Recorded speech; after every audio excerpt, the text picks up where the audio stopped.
5, 4, 3, 2. Good morning. I'd like to call to order the Delaware County Board of Elections Board meeting for June 24th, 2024. Please stand to say the Pledge of Allegiance. Pledge of allegiance to the flag of the United States of America and to the republic for which it stands, one nation, under God, indivisible, with liberty and justice for all. All right, Mr. Allen, would you start with the consideration of the agenda, please? Okay.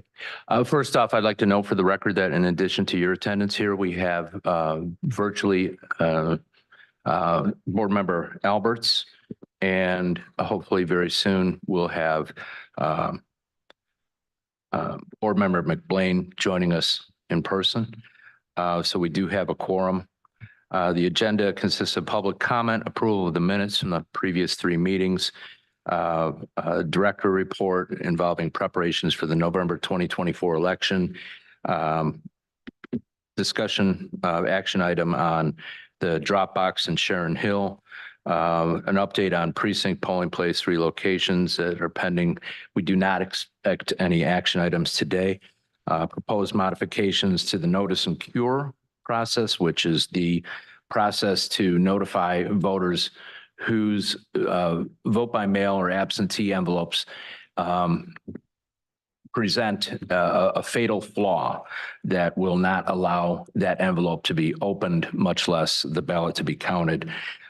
Next, we have a campaign finance waiver request from a committee. And then after this, we'll have immediately a meeting with Voter Registration Commission, where among other items, unless there's public comment, Ms. Winterbottom will be reporting on the recent start of the summer, I should say, annual activities related to list maintenance, meaning voter roll cleansing efforts, mailings that we are doing under the National Voter Registration Act and the Help America Vote Act. Thank you very much. Is there any public comment this morning? Please, Ms. Coker.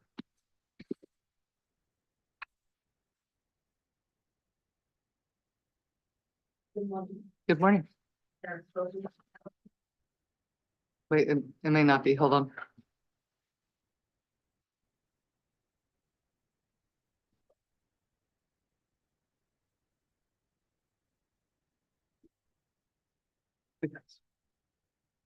Hello.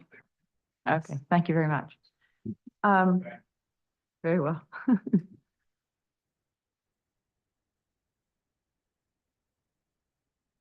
Is it up and running? I think, yes. Okay, you can be. Okay, Shut. Okay. thank you. Karis Coker, Concordville. I pulled out a copy of the Bill of Rights this morning, and I noted in the remarks prior to the 12 articles that were sent by Congress to the individual states for ratification were remarks concerning why it was necessary and beneficial for these to be added. It says that, first of all, it was in order to prevent misconstruction and abuse of the powers of government. And it was to extend the ground of public confidence in the government, thus best ensuring the beneficent ends of an institution.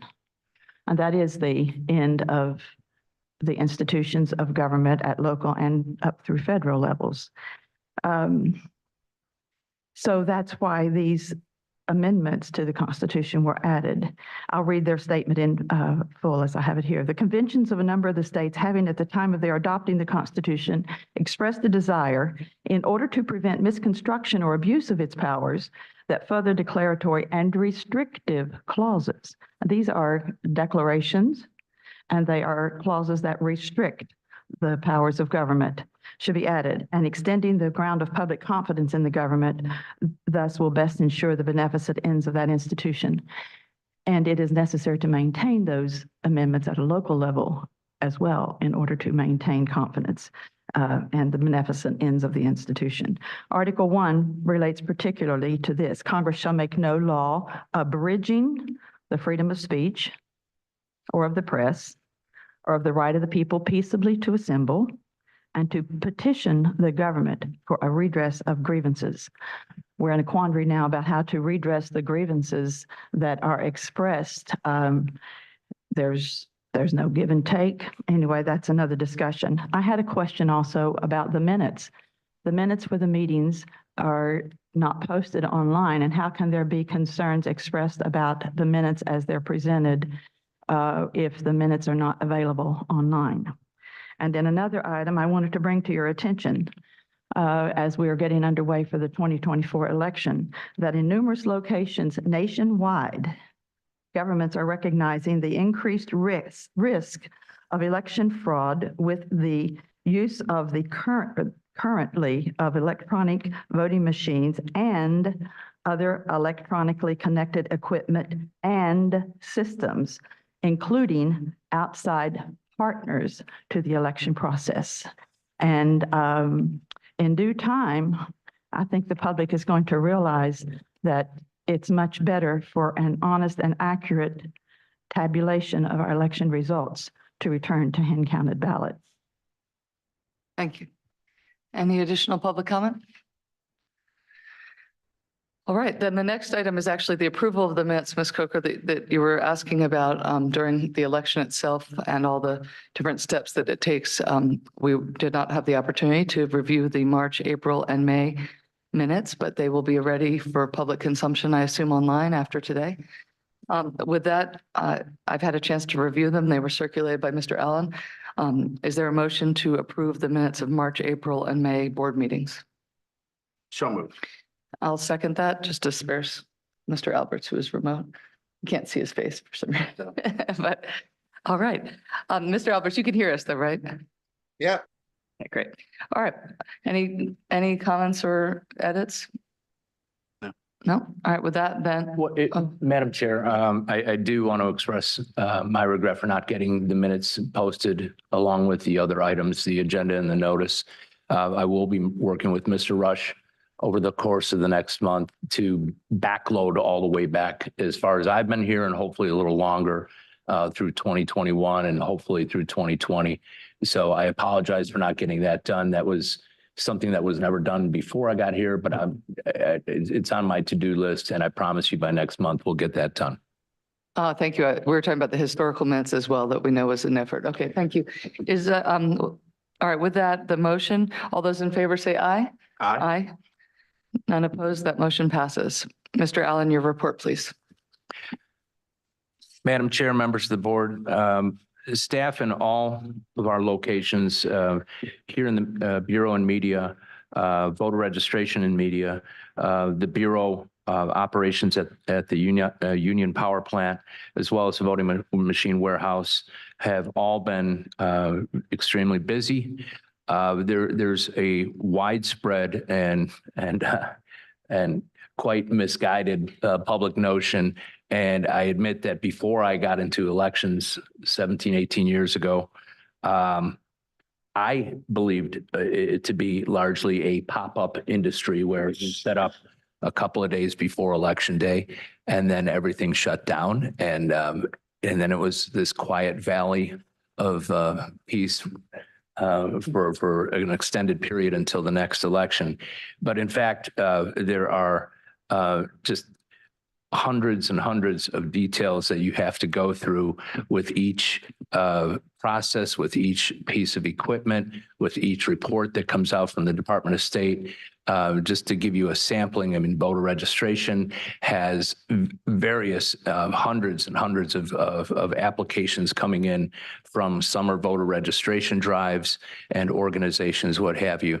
There have been mailings by both the predominantly from the Republican Party so far, but from other groups that have resulted in hundreds and hundreds of applications to vote by mail and vote by absentee that have been keeping the people at the wharf very busy. Meanwhile, our bureau staff in media has been going through and fine-tuning all of the training materials. What all did we get right? And I'm pleased to report it was most everything. But what might we be able to do a little bit better? The warehouse is scoping out new polling places that I'm going to make reference to in a little bit. in Ridley and in Chester City, just to name a couple of locations in Ridley Township. There's a church that backed out of it in Chester City. We had kind of a emergency situation where we had to use the nearest available space, and that was in a neighboring community, which you're only allowed to do in kind of an emergency situation in Parkside. So we moved 2 precincts there, but there's strong interest in Chester City in bringing those back to a new location. We're still struggling to find a location that's willing and that has the space to do that. We're also looking at, we're probably going to move ahead with the acquisition of a new grade of high-speed scanners for the Union Power Plant. These have been deployed successfully with the HART equipment in Lancaster County. And so, based on their favorable review of that equipment, we are going to move ahead with that acquisition during the summer. This is not an upgrade. This is simply a commercial off-the-shelf component that is certified with the equipment, both at the state level and the federal level. So I don't want anybody to come away with the misconception that we're changing the configuration. We will still have the old scanners or that will be available for use in recount situations or as backups. But these scanners have the ability, because technology evolves over time, to scan ballots at a rate of 40% higher. And according to the feedback from Lancaster County, it's actually an even better improvement than that. So we definitely want to have that. Mr. Allen, is that something that would be covered in terms of the acquisition by the grant? It would be. We'll either use existing funds in our budget for the maintenance of the equipment and upgrades to the equipment, or we can use election integrity grant funding for the next tranche of funding from Harrisburg, which will be for the period of July 1, 2024 through June 30th of 2025. So we're in a position to be able to fund that relatively easy. It's not a large expense. Thank you. Next out, we're busy closing out the 2023-2024 election integrity grant. Thank you for your segue. So it's not a matter of we have more eligible expenses than we have of dollars. So it's just a matter of identifying which expenses we want to charge against that to reduce the overall tax burden on Delaware County residents and homeowners and property owners. So we feel confident the deadline for that is in July, but we'll have that done by the end of next week. Next, we're exploring the possibility. I want to emphasize exploring voter service centers. We're still not to the point where we have, and we're exploring voter service centers, which basically would be supplements to the voter service center that we have in the government center and media for approximately the 15 days before Election Day. And one of the locations would be Upper Darby Township. We were dealing with the administrator there, not Mr. Alberts. I want to emphasize he is not involved in this in any way, but we're dealing with the administration there. But so far, there are some cost concerns as well as availability, and quite frankly, we want to make sure that we have all the items buttoned down with the SURE system, and being able to train adequate numbers of staff to make sure that they're very familiar with the SURE system and able to process ballots effectively and efficiently and perfectly, because we don't have room for error. The next item is an action item. I'm sorry, go ahead. I didn't mean to. I almost said something as well. So any municipality that wish to have a voter service center, may they request it and have it? We were going to base that on the experience of notice and cure in the past. So where we've had the highest concentrations of issues, that was where we were going to focus on.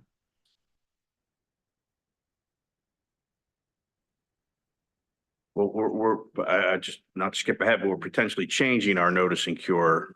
Okay. But I mean, why Upper Darby? Why not Newtown? Why not Alden? It's just based on the error rate. It was highest in Upper Darby. If it's the board's desire, if we take a geographic design, we could open one if we could find the facility and there's a willing municipality at the western end of the county to balance that so that we have one in Media at the center of the county, one in Upper Darby at the eastern end of the county, and one in perhaps in Concord Township or something in that area.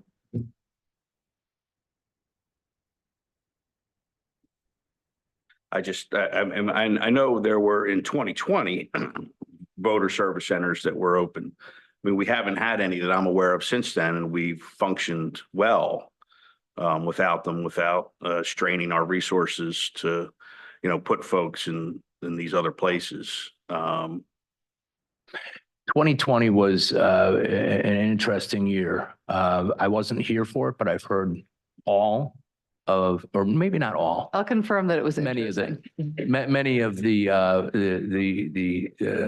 issues that staff had to encounter. And one of them involving the voter service center here in Media was that the line extended. I want to preface the voter service center office that we have right now is it's got a very narrow hallway that goes down to a counter. So it's not conducive to setting up 12 stations and whatnot. So the line would go out down the hallway, out through the revolving doors, and then around half of the government center and the courthouse at times. And people were, and there were a number of issues that we haven't encountered since then. But given that it's a presidential election, if we're trying to make sure that we can serve people with who either don't have access to a vehicle or that day their vehicle has a flat tire, geography is important, or at a minimum, trying to be in the locations where you have the most issues also makes sense.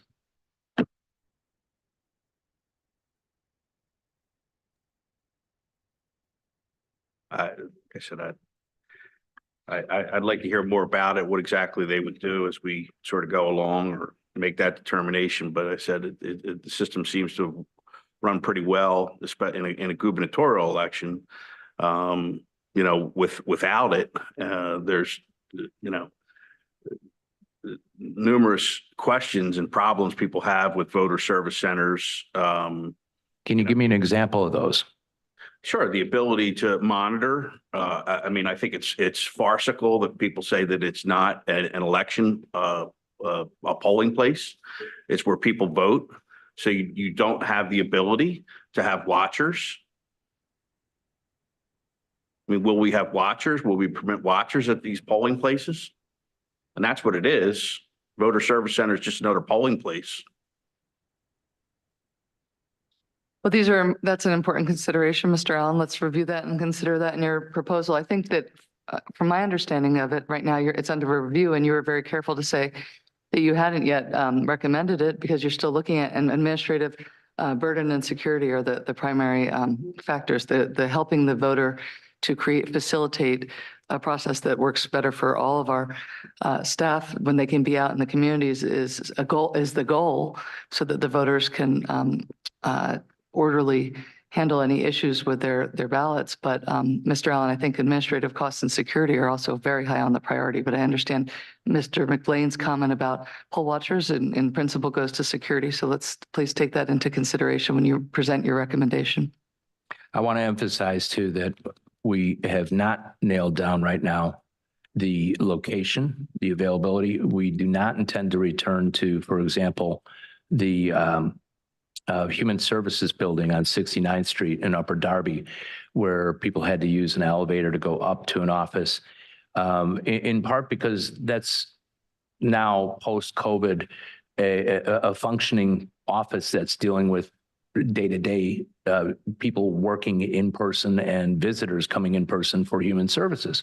So we need to find a location. Secondly, I've yet to be convinced that Sure will be able to provide us with the resources that we feel are necessary to make sure that this operates efficiently, accurately. So those are the two biggest concerns that I have right now, in addition to the need to make sure that we have staff at each location that are up to speed.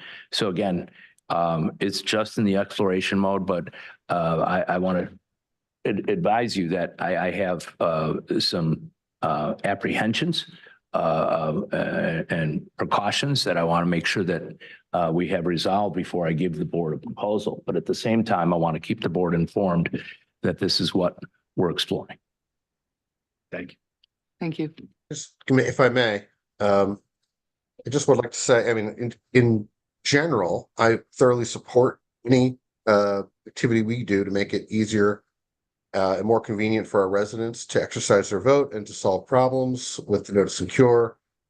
Creating resources that are in the communities, I think, is essential. And if we're going to have to pick obviously we can't have one in every single municipality, but if we're going to place one in a place where 25% of our registered voters reside, in a location that is just next to a major transit hub and close to the borders of several other municipalities, I think we could do a lot worse. Just like, operational details of that particular space notwithstanding. Thank you. All right, we look forward to hearing more about that, Mr. Allen. Thank you. Next up, the following issues have surfaced with the Dropbox that we have in Sharon Hill. First, there have been repeated issues with camera outages at the Dropbox. Ultimately, in the primary, we had to shut it down. I want to say it was the Thursday, Friday, or Saturday before Election Day. And when this occurs, we have to secure it and put signage on the Dropbox to redirect voters to their other alternatives, whether that's the Postal Service if it's early enough or other drop boxes. And that's where the good news falls into this item. Sharon Hill is, relatively speaking, it's a smaller borough. And in fact, the usage of that Dropbox, it's currently 32nd from highest to lowest being, 38th being the lowest.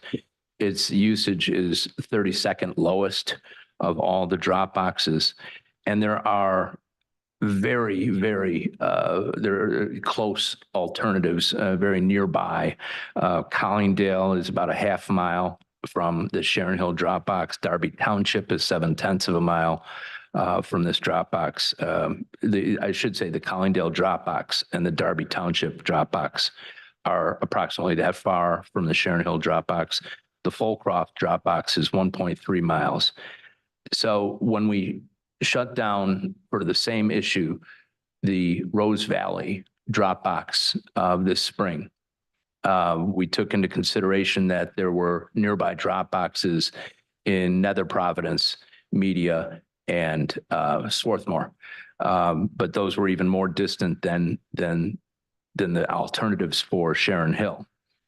So, and in fact, depending on which section of Sharon Hill you live, some of these alternatives are closer to the voters' homes than the Dropbox in Sharon Hill. So if you live, a little further, closer to Collingdale, it's actually easier to go to Collingdale. Next, although there are solutions available at many of our library sites that we did employ, namely at Swarthmore Library and Marple Library, which I want to point out are much more heavily used, we were able to tap into the county's Wi-Fi network that's available at each site to eliminate the problems with the cradle point and the solar system and anything else that was causing a problem with that camera. So we were able to hardwire basically that camera using the county's network. Unfortunately, the Sharon Hill Library is the only one in the county that is not on that network. So although that solution is available in other communities, it's not available here. And I'm asking that the board authorize me to notify officials in Sharon Hill of the possibility, I want to emphasize that possibility, of removing that drop box and related equipment, and to offer to hear any questions, concerns, or solutions that officials in Sharon Hill may have about removing that drop box before taking final action. Thank you, Mr. Allen, for that thorough presentation. I mean, the concerns around, especially as we go into a presidential election, if we're constantly having to open and close and do repairs on a drop box that's relatively underutilized and has difficulty, we have a difficulty in finding an alternative solution. I appreciate you explored all that and presented that, and that you're starting by notifying the community itself so that they can weigh in. So with that, I'm supportive. But does anybody have any questions for Mr. Alberts? Do you have any questions? Then is there a motion for Mr. Allen to notify of its intent to remove the ballot drop box in Sharon Hill to Sharon Hill officials? So moved. I second that motion. All those in favor say aye. Aye. Aye.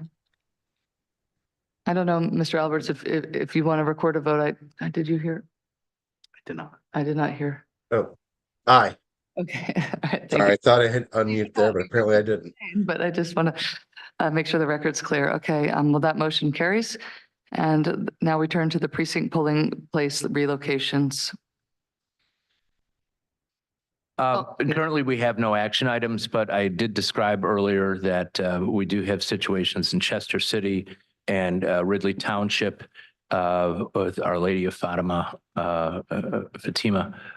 Church no longer able to be serve as a polling place. So we are trying to work out solutions with, we have worked out a proposed solution, but we have yet to make sure that we try to get bipartisan support. I don't imagine there will be any objection because we don't have a choice but to move from Lady of Fatima. And then on Chester City, we're still trying to nail down the location. So that's more of a progress report.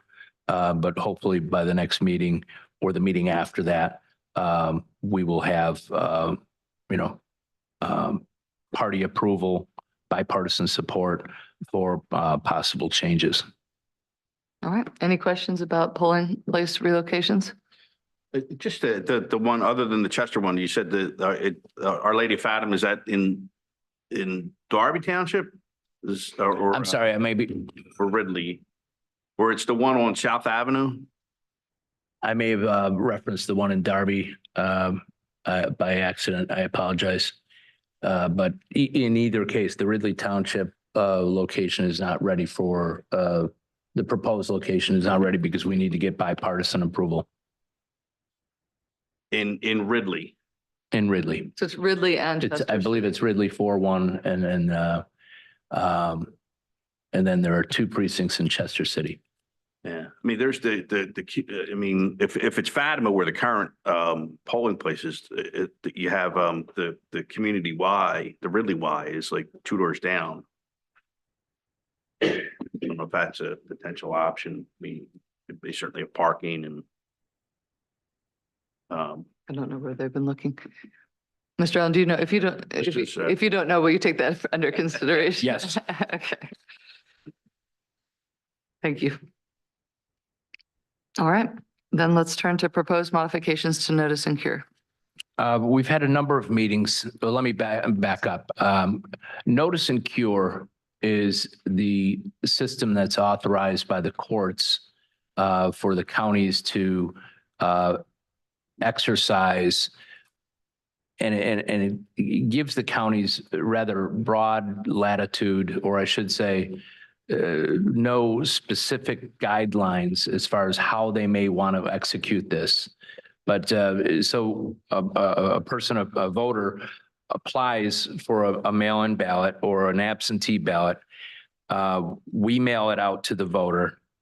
The voter returns it, whether by mail or Dropbox. But then when it arrives, it clearly has on its face, just looking at the four corners of the document, a fatal flaw of one or more kind. They may have failed to sign the declaration envelope, the return envelope.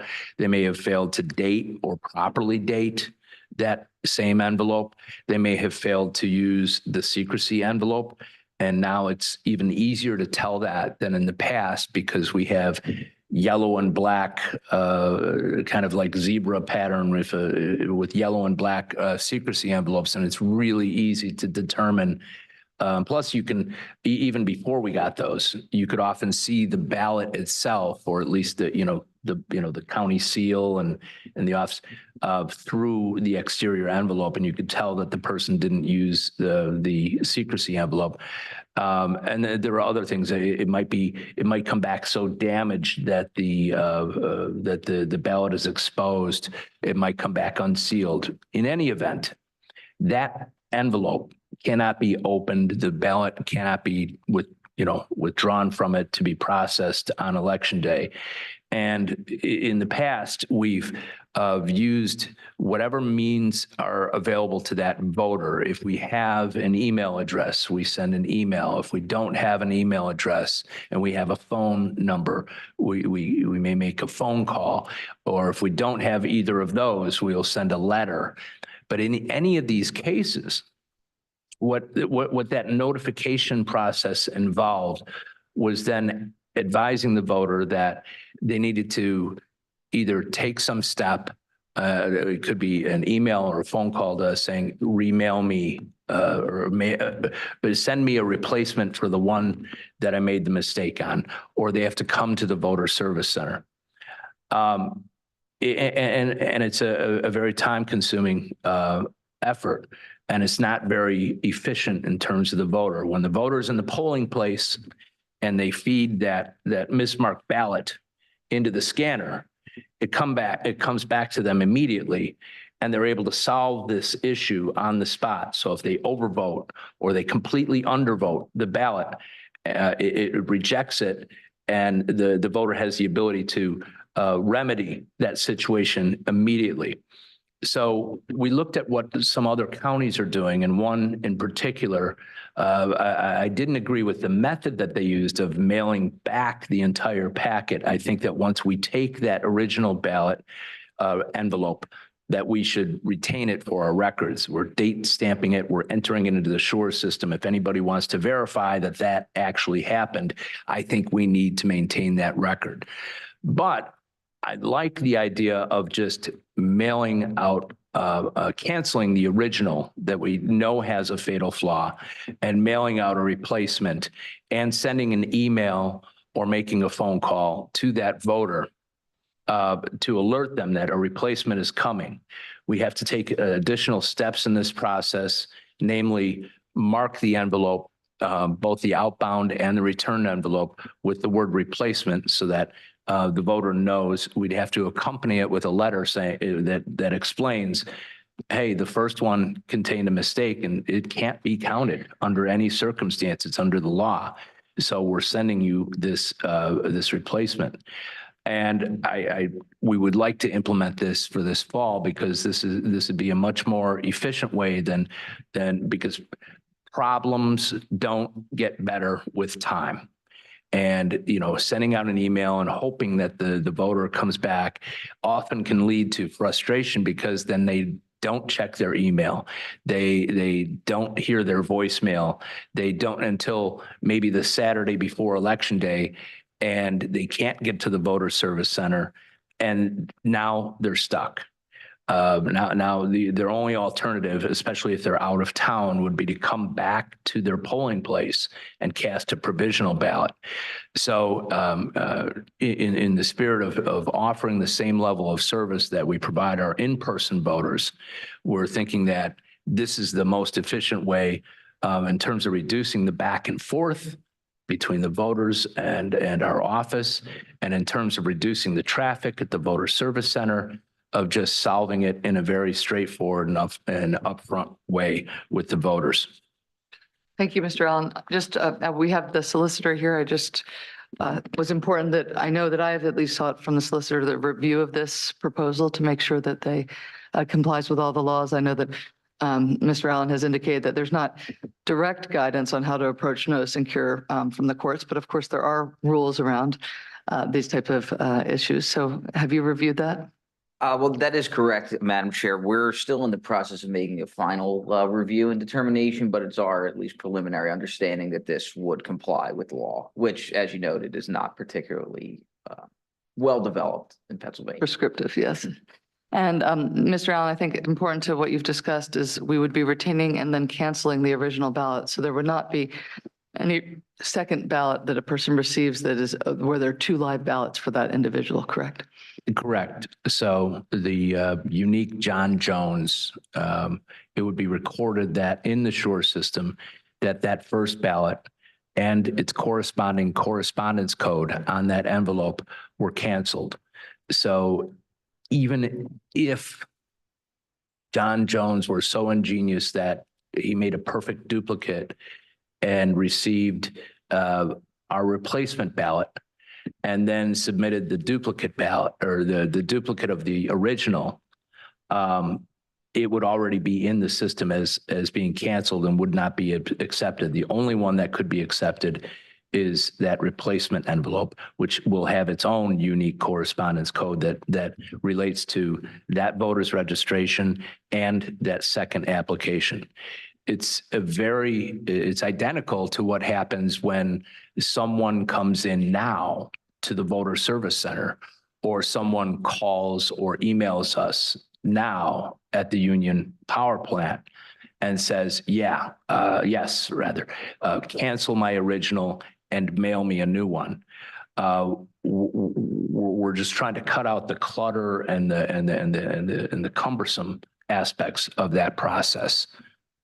Well, I really appreciate the thoughtful consideration and presentation for assisting voters and making sure that their votes are counted, and at the same time also consideration of your team and the administrative burden posed where this might alleviate some of that burden. So I'm supportive of that. Mr. McLean, do you have any questions or comments for discussion? Yeah, I want to thank Mr. Allen. I mean, he had, I guess we discussed this a couple of weeks ago, just the idea that this, would be presented on the agenda. And, my initial thought is, well, I want to make sure that, my head was kind of thinking up scenarios, of we certainly want to make sure that we don't have two ballots, in any way, shape, or form out there. I don't consider it a partisan issue because I think independents, Republicans, and Democrats are equally capable of making a mistake and screwing it up. And in fact, I think in, sort of a very non-scientific way, we looked at it previously, and, it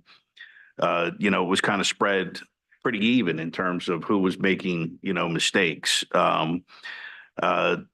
So, like I said, I've been going through it. Now, when the ballot comes back, let me, if I may, just ask a couple of questions. When the ballot comes back, it's automatically canceled at that point.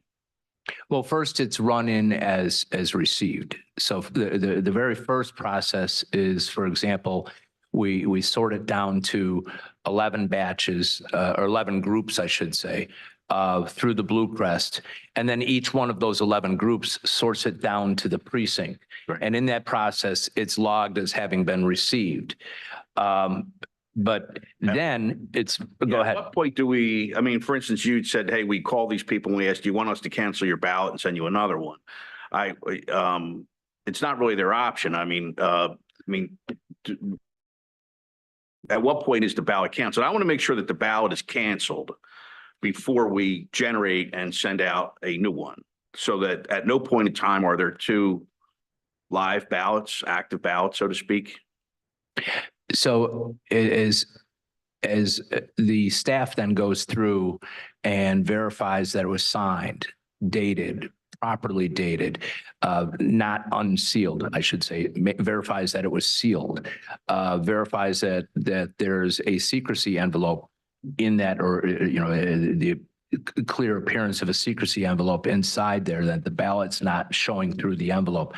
That is at the point where instead of being merged into the envelope, being merged into the, let's say there's a tray for Norwood 1.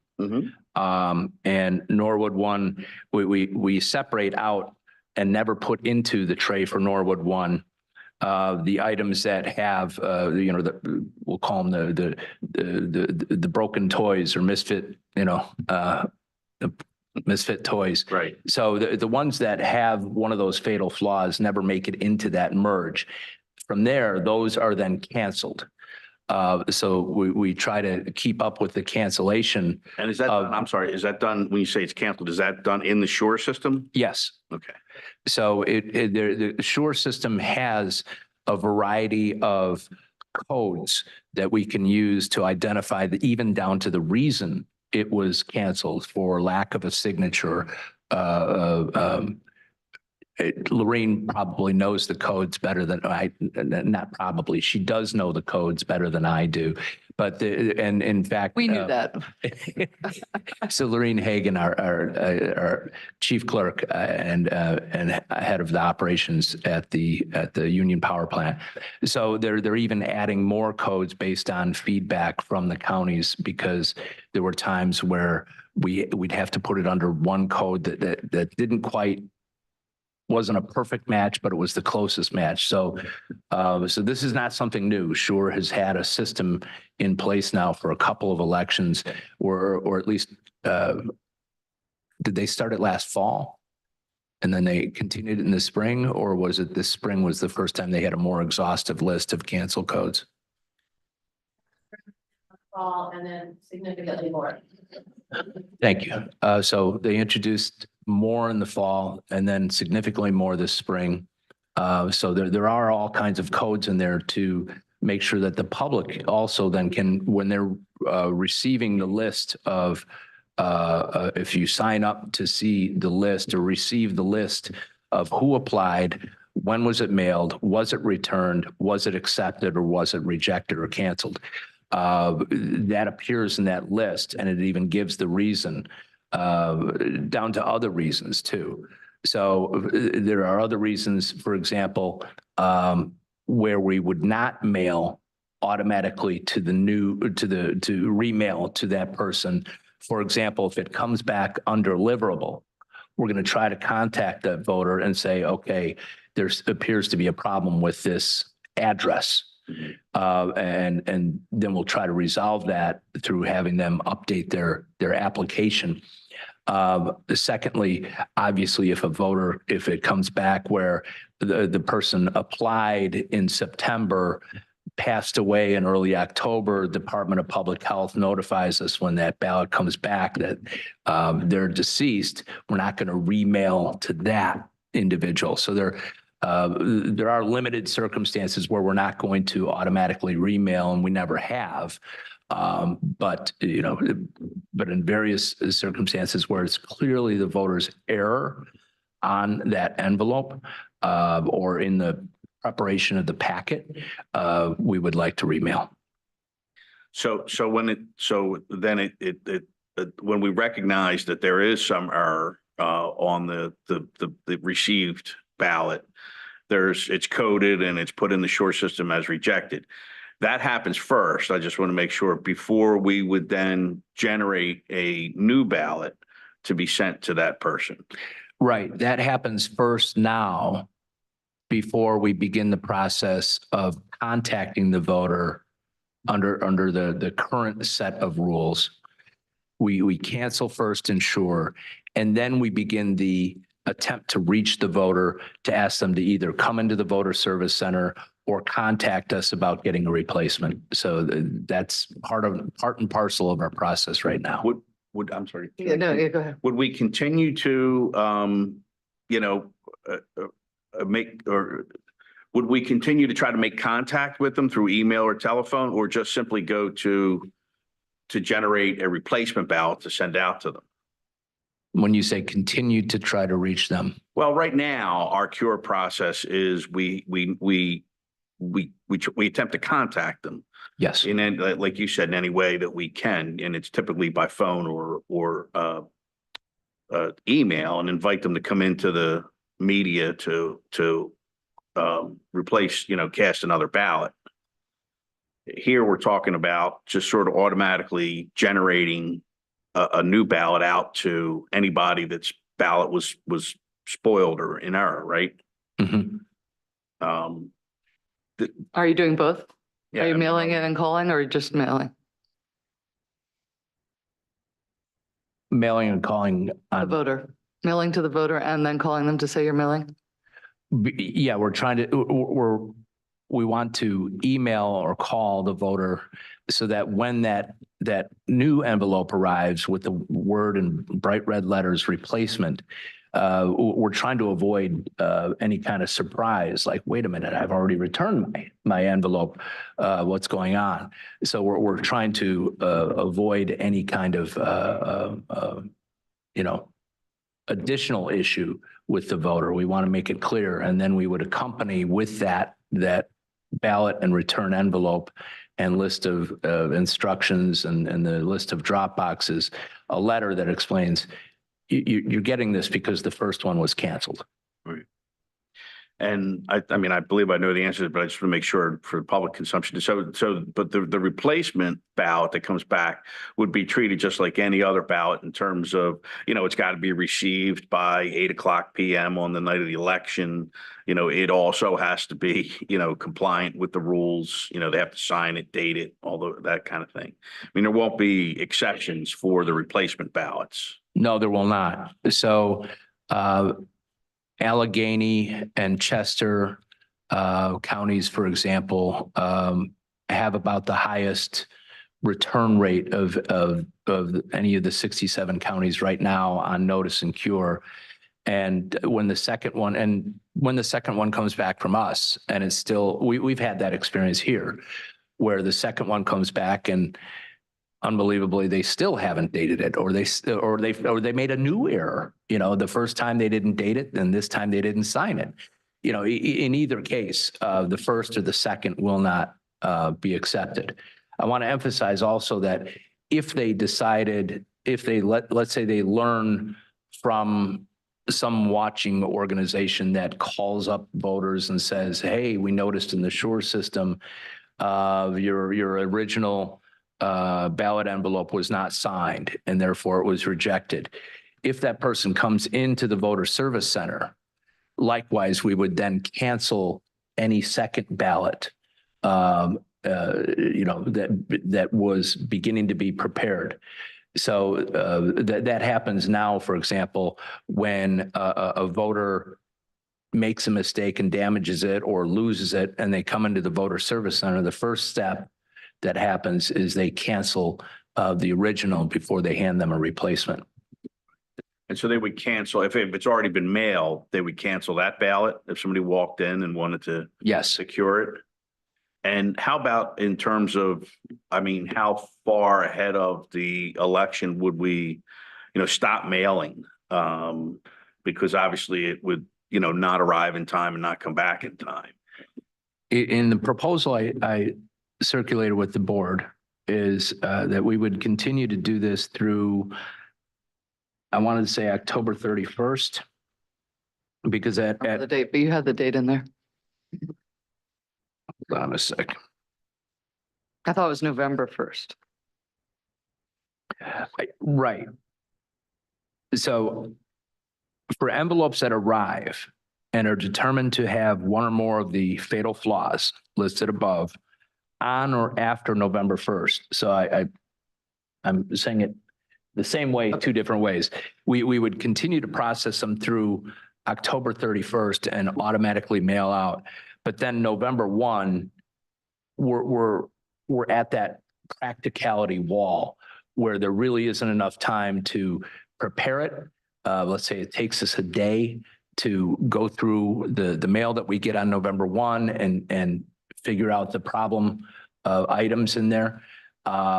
and then process it. If we're mailing it out on the 2nd, there's no time for the voter to have time to return or receive it, much less return it. So that at that point, on November 1, anything that arrives on November 1 with one of those fatal flaws, we have to revert to the original policy, the original practice of simply notifying the voter, hey, you got to get to the voter service center, or you've got to get to your polling place by election day, period, end of story. Because so that's going to be the difficult time, and that's kind of the dividing point that we figured would work best with staff.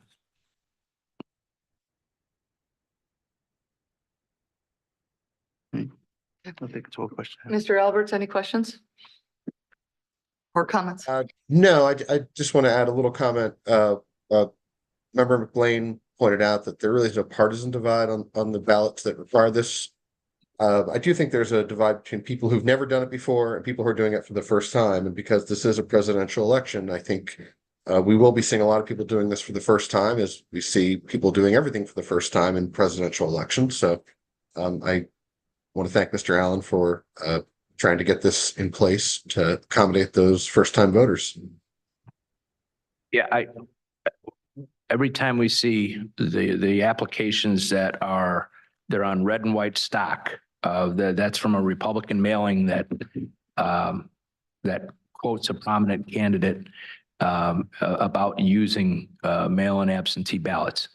And we know, I mean, we can do analysis if the board wants, but we suspect that these are people responding to that mailing and who very well could be voting by mail for the very first time, because this isn't an application they got through the annual mailing. This isn't an application that they plucked offline. This is something that they're responding to an appeal that they received in their home mailbox. So I think we're going to have more first-time mail-in absentee voters this fall. I'm not saying that we're going to have more mail-in absentee. I suspect that we're going to have more people voting in person, but I think we're going to have more first-time users of the system, and perhaps from a different party than in the past, than we have in years past. Well, I just want to add that, Ms. Hagan and Ms. Winterbottom, can correct me if my memory is wrong, but in 2020, we had the experience of some of the voters who had deficiencies in their mail-in ballots come in and testify. I don't know if it's testify, but speak to us as a group about their frustration that they had made mistakes, and the sadness that they had not achieved curing their ballots in time, and their votes were not going to be counted because there were objections presented to those ballots, or they were otherwise excluded, and they had gotten notice that their ballots had been canceled. So people do make mistakes. Their intent is to vote. And I appreciate this effort to help them get it right, because as many times as we seek to improve the process to make it as easy as it can be and less mistakes, given how many signatures are needed and the date that's needed. And Mr. Allen, you reported before that we saw a decrease, I think, in errors to the mail-in ballots. There will still be people who make mistakes, and they still wanted to vote. And this is an important election. So I appreciate those efforts. So if there's no other comment, then do we have a motion to accept the proposed modifications to the notice and cure process? I'll make that motion. And I will second it. All those in favor say aye. Aye. Aye. None opposed. That motion carries. Thank you. Ms. Jackson, do we have a campaign finance waiver?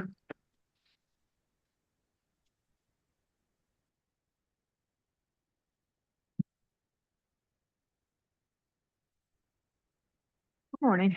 Good morning. So we received a waiver request from Aston Democratic Committee. Their treasurer, who was Al Schuster, he resigned in November, and therefore they had no treasurer for filing of cycle 7 and cycle 2. Their campaign finance fees totaled $500 that was owed. Subsequently, they had appointed a new treasurer, Mr. Bernardi, who has filed the past due reports and also filed the current report. So they're asking for a waiver of their fees. And based on this information, I would approve, or I would recommend that, that the fees be waived, since this is our first infraction. It's different. Well, that would be consistent with our practice. Does anybody have any questions for Ms. Jackson? No. Do we have a motion to accept the campaign finance waiver presented by Ms. Jackson? I'll make that motion. I will second it. All those in favor say aye. Aye. Mr. Alberts, do you intend to vote? Sorry. Oh, I said aye. Okay, thank you. We might have talked over you. Thank you, Ms. Jackson. Anything else to present? No, that's all. Thank you. Thank you. All right, we have listed the next meeting date if needed. It is the summer, so sometimes we do take a pause on meetings. But if needed, it's currently set for July 23rd, 2024. Mr. Allen or the solicitor, do we have any other matters to discuss? I could just give a brief update, Madam Chair, on the Radnor redistricting please. petition. We're just waiting for the court to notice that for hearing, which I understand will be coming shortly. It hasn't been set yet, but once that's done, we'll be in a position to move and hopefully have that wrapped up as soon as possible over the summer. And it was assigned, is my understanding. Yes, it's been assigned to Judge Whalen. Any questions about that? Anything else from the board members? All right, with that, we are adjourned, and I will call to order the June 24th, 2024 Voter Registration Commission meeting. And is there any public comment for this meeting? Please.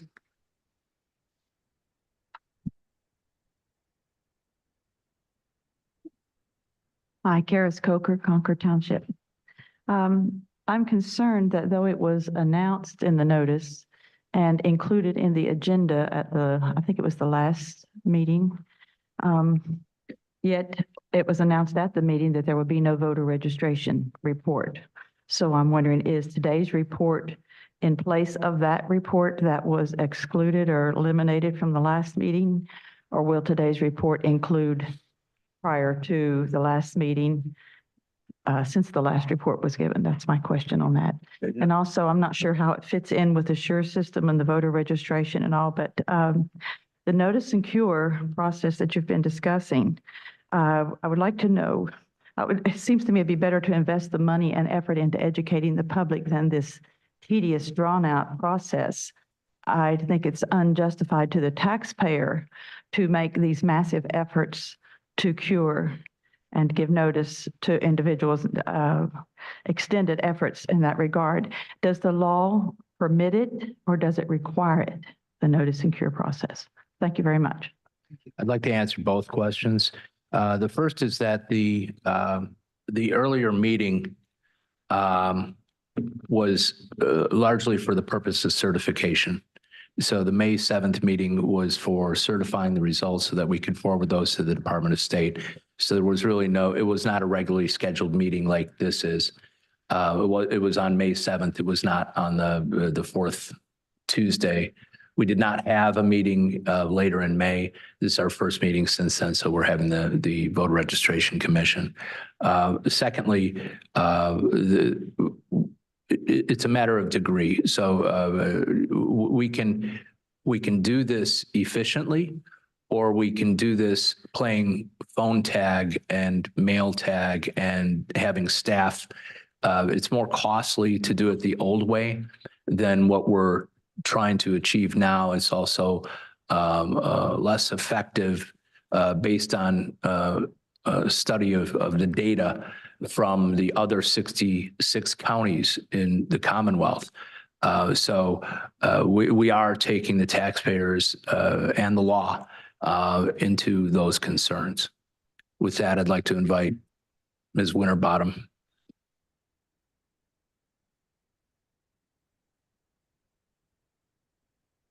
Good morning. Good morning. So we have started our NCOA and ERIC mailings, and we do that every summer. This year, we started mailing them out the June 14th. We printed them on the 13th.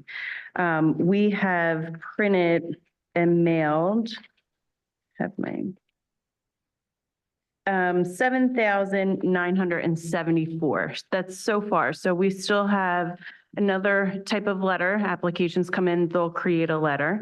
I don't expect that much. And then there'll be another address verification notice that will go out to any non-response from these first letters that went out.